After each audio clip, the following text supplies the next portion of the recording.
Bwana, kama kawaida Kishai TV hatupepesi macho, hatuboi na wala hatupoi. Hapa kama kawaida yetu Amani Mlingotini katika tawi kabisa la wekundu wa Msimbazi Simba, ambapo pia kuna watani wako pembeni yao. Na hapa nakwenda kuzungumza na katibu wa tawi hili la Amani Mlingotini. Atajitambulisha yeye ni nani na atatueleza kipi ambacho wao kama wana Simba wanategemea nini katika mchezo wao wa leo.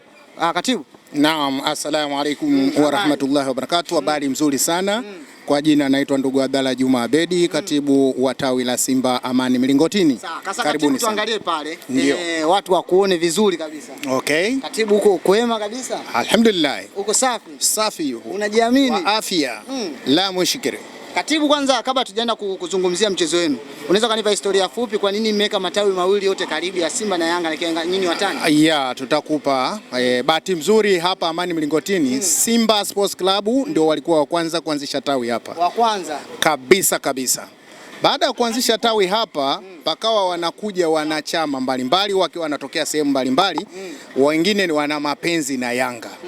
Lakini kwa kuwa sisi tumetanguliza kuanzisha tawi kwa upande wa kulia kule, nilivyoanza pale, wao sasa wakawa wamejikusanya, wakasema iko haja na sisi tubaki tufungue tawi hapa. Simba tukasema hilo ni jambo zuri, karibuni sana, ndipo na lenyewe likazaliwa hapa. Kwa hiyo ina maana wale ambao walikuwa wanawafuata licha tu ya timu kuzifuata, mlikuwa KMC wamekuja hadi kwenye matawi pia wamewafuata? Yeah. Wamekuja mpaka kwenye matawi.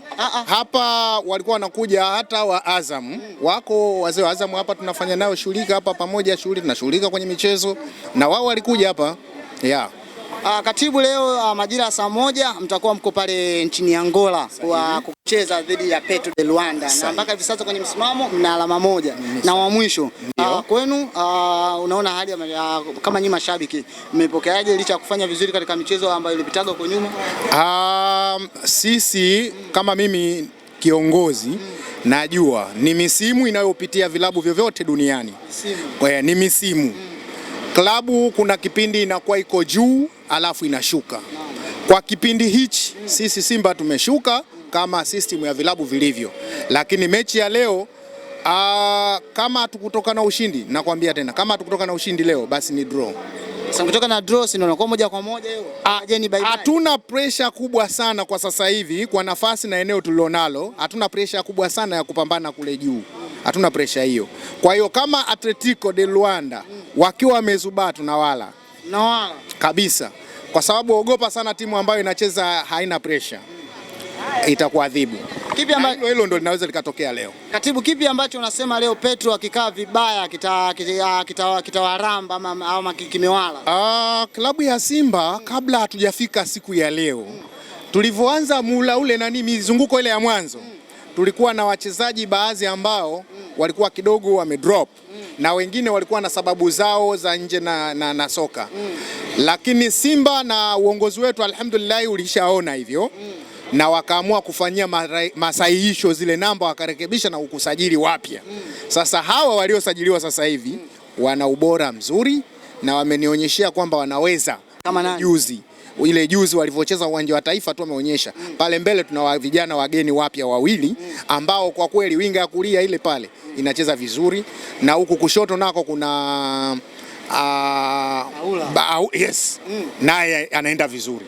Kwa hiyo kwa system ambazo wanacheza na information ambayo sasa hivi inaingia pale, ndo nikasema Atletico de Luanda kama wakizubaa wakija wanasema wanakuja na ile matokeo mfukoni, kwa kuwa hii Simba ndio ile iliyofungwa mwanzo, wameondoka kabisa. Kabisa hawana bahati. Kabisa. Yani pale juu sisi sasa hivi kwa hivyo yani haina haja kupepesa macho. Lakini mtani pia anacheza leo. Ndio. Na ndani ya Simba sasa hivi kuna zile sintofahamu za hapa na pale. Mashabiki wengine wamejitokeza kusema mwekezaji atuachie timu.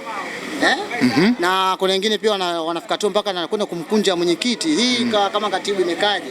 Haijakaa vizuri. Alafu wengi wao ni wageni wa mpira. Wageni wa mpira. Kabisa. Mpira wa miguu ulivyo. Ukitizama basi wangeuana kule Liverpool, Manchester, Arsenal. Wewe umeona kwa mfano, nataka kutoa mfano tu Uingereza. Alikuwepo Sir Alex Ferguson. na klabu yake pale akifanya vizuri. Alivyoondoka iliteteleka kama miaka 5 mfululizo pale, hawajakaa sawa. Mbona hajakunjwa mtu kiongozi yoyote? Sio hao tu, hata vilabu vingine vya Hispania nako hivyo hivyo, watu wamelegalega mpaka hivyo. Umeona Madrid wale hawajakaa, yani ile neti. Mimi niseme tu kwamba hawa ni wageni wa kwenye mpira, na bahati mbaya sana wameingia kwenye mpira kuishabikia Simba wakiwa wameiona ikiwa kwenye mafanikio yaliyotengenezwa na watu, lakini kabla ya mwaka 93 uko nyuma hawakuiona Simba au walikuwa hawajapenda Simba. Lakini Simba sio kushinda mechi ndio upende Simba.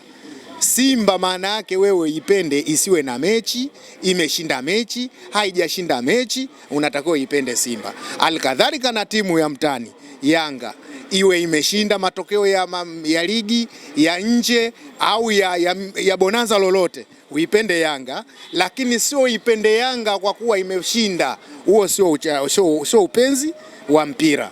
Mpira unatakiwa nyakati zote uwe nazo na ukubaliane nazo, kwamba ujue soka kuna kushinda na kushindwa. Ujue soka kuna kipindi utakuwa umepanda na kuna kipindi utashuka kwa viwango vya ubora, na hivyo ndivyo ilivyo dunia nzima. Sasa leo kisha kumuona mtu anataka kwenda kumkabako kiongozi eti tu sababu timu yake haifanyi vizuri, na yeye kwa hisia zake za kutokuwa za kimpira zinampa kwamba sababu ni huyo sio mtu mwa mpira. Mpira hauko hivyo, na huyo wala hatakiwi katika kundi lolote la mpira. Kwa sababu ni huyo hatakiwi kwenye soka lolote duniani. Si soka tu, chama chochote kinachohusiana na michezo hafai. Hatakuja si kuua tu, kwanza atapanda mbegu mbaya, kwa sababu mpira ni upendo, urafiki, undugu, yani ni furaha, afya. Sasa ikishafika afya, wewe unaenda kumkwida mtu unampiga ngumi za uso, hiyo wewe hufai. Hiyo haijalishi uwe Yanga, Simba, Azamu, mchezo wowote, netball, basket, handball, hata ngumi zina prosesi zake. Wale akina Mandonga wale, kama ingelikuwa zile wanazokuwa nazo ulingoni, basi ziame kwa washabiki huku pia wasingeingia watu ulingoni. Kwa hiyo mchezo wowote hauhusiani na masuala ya kukuidana. Ujue kabisa kwamba kipindi hichi nitadrop, kipindi hiki nitapanda, nikabiliana nacho vipi. Basi kinachotakiwa kishaona mambo yanaenda sivyo, kana mtu au na viongozi wako mpange, bwana, kutokana na hali tunafanyaje hapa, rekebisha ili mambo yaende. Ndio tunachopenda nchi yoyote duniani, ndio inataka hivyo. Sawa, lakini pia mtani wenu anacheza majira ya saa 4, lakini pia hapa majira ya saa 1 katika uwanja wa Amani Azam FC anacheza. Yes, una maneno gani kwa wenzako ambao mnakwenda kuiwakilisha nchi? Kisoka lazima tuwaambie kila laheri. Kila laheri, wafanye vizuri ili kuheshimisha nchi yetu. Unajua historia ya mpira hapa inaonyesha kimataifa, Simba ndio mkubwa wao. Simba ndio baba lao kwenye international soccer, ambalo limepelekea Tanzania tulishapeleka vilabu zaidi ya 2-4 kupitia pointi za kilabu ya Simba. Simba ikishuka, wawepo wengine wapande juu zaidi, ili renki yetu ya soka ya ligi ya Tanzania ibaki juu. Kwa hiyo ibaki juu, isidrop. Kwa hilo tunawaombea kila laheri vilabu vyote vifanye vizuri, ili renki yetu ya soka la Tanzania ibaki pale pale juu, isishuke. Hata kama mkuu wao, bosi wao au baba yao anayewaongoza kimataifa amedrop, wao waendelee, manake bendera iwe inapepea kule kule juu kama mlima Kilimanjaro tulivyotundika bendera. Lakini katibu, kuna watu leo wamepanga kabisa masimango, na game yenu nyinyi ni ya kwanza kuchezwa. Umejiandaa? Masimango, narudi pale pale. Kama kuna mtu yoyote atathubutu kwenye masimango kwenye soka la kimataifa la Tanzania, basi yeye ni limbukeni. Limbukeni kivipi? Yes, limbukeni kwa sababu anayejua soka hawezi kumsema Simba leo. Asa anafanya vibaya kimataifa. Asa anafanya vibaya. Toka mwaka 2018 mpaka mwaka huu Simba anacheza klabu bingwa. Wengine walikuwa hawapo miaka hiyo. Mbona hawakusemwa? Hawa wanaojiita Dar es Salaam Young Africans, narudia tena, sijakosea, Ndio maana hapa nikaweka katikati. Kule nimeweka tawi la Simba na huku nimeweka tawi la Simba, niwaweka kati hapa kwa sababu nimewakumbatia, ninawaweza. Wanaojiita Yanga Dar es Salaam Afrika hawa wameona mwaka 2018 walikuwepo, hawakuwa na kitu. 19 walikuwepo, hawakuwa na kitu. 2000 walikuwepo, hawakuwa na kitu. Uliona magazeti yoyote yameandikwa Simba wanaandika Yanga wanananga hapa? Hakuna, kwa sababu Simba Sports Club ni watu wa mpira, sio wa mipasho. Wana mipasho. Sasa ukihamisha mpira kupeleka kwenye mipasho, sisi huko hatupo. Sisi tunataka soka. Simba tunawaambia Yanga, chezeni mpira, msilete mipasho. Chezeni mpira, mfululize miaka mingi kama alivyoanza kama Simba 2018 mpaka 2025 yuko kwenye soka la kimataifa. Hivyo ndo tunavyotaka miaka hiyo yote, na nyinyi fanyeni tu hivyo, lakini sio vidole juu. Hiyo hatutaki, leteni soka. Sawa, lakini tumalizie hapa. Azam FC wao ni mara ya kwanza kuingia katika hatua ya makundi na ni mara ya kwanza wao kutafuta alama katika kufuzu hatua ya robo finali. Wanazisaka alama. Sahihi. Una lipi la kuwapongeza kama Azam FC, timu changa ambayo mpaka hivi sasa ndio miongoni mwa timu ya kizao ya Tanzania ambayo imekunja alama 6 mpaka hivi sasa?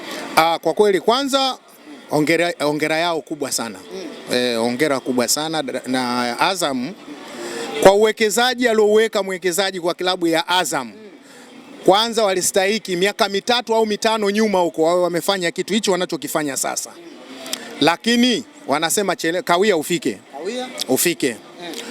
Wamefika, wamejitafuta mpaka hapa wanapofika. Tunawaambia wamefanya jambo zuri sana, na bado wakaze uzi, wafike pale juu, ili tunataka mtu akija kutoka huko nje akiambiwa Tanzania aseme Tanzania Simba Sports Club, Dar es Salaam Young Africans, Azam, lazima watamkwe hivyo.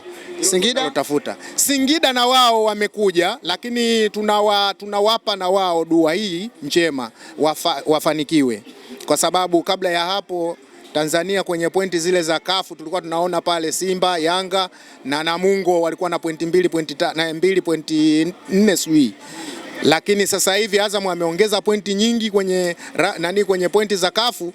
Tunawaombea kila laheri Singida na wao, ili kusudi jamani, lengo kubwa bado tunarudi pale pale Simba. Tunataka hizi vilabu vifanye vizuri ili kuheshimisha nchi yetu kwenye mambo ya soka, na ndio maana Mheshimiwa Rais wa Jamhuri ya Muungano wa Tanzania katika kuongeza motivation ameweka goli pale maarufu goli la mama. Mwaka huu hamna. Sasa goli la mama lile lengo lake kubwa lilikuwa kuwatafuta hawa akina Azam wafike hapa, Singida wafike hapa, na hatimaye wamefika. Anasema anebebwa hujikaza. Sasa wajikaze. Yes, mama kawabeba sana. Neno la mwisho kwa mashabiki wa mpira? Neno la mwisho kwa mashabiki wa mpira, tuombe dua zetu kubwa kwa vilabu vyetu vinavyoshiriki kwenye mashindano ya kimataifa. Kila laheri, Mungu azipe ushindi mzito ili kuheshimisha soka la Tanzania. Asante sana.